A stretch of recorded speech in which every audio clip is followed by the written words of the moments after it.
Court ने अपने निर्णय में पेज नंबर 10 के ऊपर जो लिखा है 15वें पॉइंट पे, जो ये कहने का प्रयास कर रहे हैं कि केस का आधार नहीं बनता है, उसमें बहुत स्पष्ट कहा है, hence in prima fascia view this court the fact stated that the material placed before the court nowhere shows that the suggest that his arrest in the present case is unwarranted and unreasonable. Hindi में कह दें, अदालत ने प्रथम दृष्टया यह विचार किया है और यह माना है कि यह कहीं से भी यह नहीं दर्शाता है कि वर्तमान मामले में गिरफ्तारी अनवारंटेड और अनरीजनेबल है, यानी यह कहना कि अनापेक्षित है या अनावश्यक है, यह उचित नहीं है। यह बहुत स्पष्ट रूप से कहा है। आगे भी अगर आप देखें तो पेज नंबर 11 पे बहुत साफ साफ अदालत ने कहा है कि in the prima facie appears that the material placed before the court that this amount was delivered at the residence, यानी उन्होंने स्पष्ट कहा है कि जो आरोप लगे हैं उसके इलेक्ट्रॉनिक साक्ष्य सामने आए हैं कि आरोपी और नेता की भेंट हुई है। भेंट होने के बाद जो आरोप है पैसे की डिलीवरी का, वह भी इलेक्ट्रॉनिक साक्ष्यों के साथ मेल खाता हुआ नजर आ रहा है। अब मैं आपसे एक और पॉइंट कहना चाहूंगा कि जजमेंट के पॉइंट नंबर 13 को अगर आप पढ़ें पेज नंबर 12 पे, तो उसमें अंतिम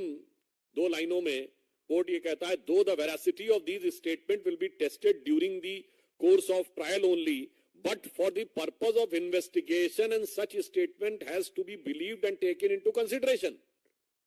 उन्होंने कहा कि वास्तविकता में दोष का निर्धारण जांच के बाद होगा, पर प्रथम दृष्टया जो साक्ष्य हैं वो विश्वास करने योग्य और कार्रवाई शुरू करने योग्य नजर आ रहे हैं।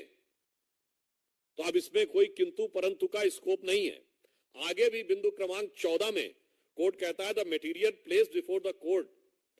and its direct nexus with the activities pertaining to the proceedings of the crime and the present case by way of receiving the above amount of rupees 2 crores have been shown his sustained and custodial integration appears necessary। अर्थात न्यायालय ये कह रहा है कि जिस प्रकार के साक्ष्य आए हैं उसमें पैसे के लेन देन को लेकर जो तथ्य सामने दिखाई पड़ रहे हैं उनके अनुसार यह हिरासत में रखकर पूछताछ नेसेसरी अर्थात आवश्यक प्रतीत होता है। मुझे लगता है कि अब इसके बाद जो आम आदमी पार्टी जो भारत की राजनीति में मूल्यों की राजनीति स्थापित करने का दावा करके आई थी, वो सबसे मूल्यहीन पार्टी दिखाई पड़ रही है। और मैं कह सकता हूं कि दिल्ली की जनता आज अपने को ठगा हुआ महसूस कर रही है। और इसके साथ मैं ये भी कहना चाहूंगा, अब एक के बाद एक नेता जिस प्रकार से उभरते चले आ रहे हैं इसमें, तो ऐसा लगता है कि दारू के दरिया में पता नहीं कितने डूबे और उतराए हुए हैं। और मुझे तो वो पुराने गीत की पंक्ति याद आ जाती है, एक निकल रहा है मंत्री, फिर दूसरा डिप्टी सीएम, फिर तीसरा संसदीय दल का नेता, और अभी आगे अल्लाह जाने क्या होगा आगे। तो मुझे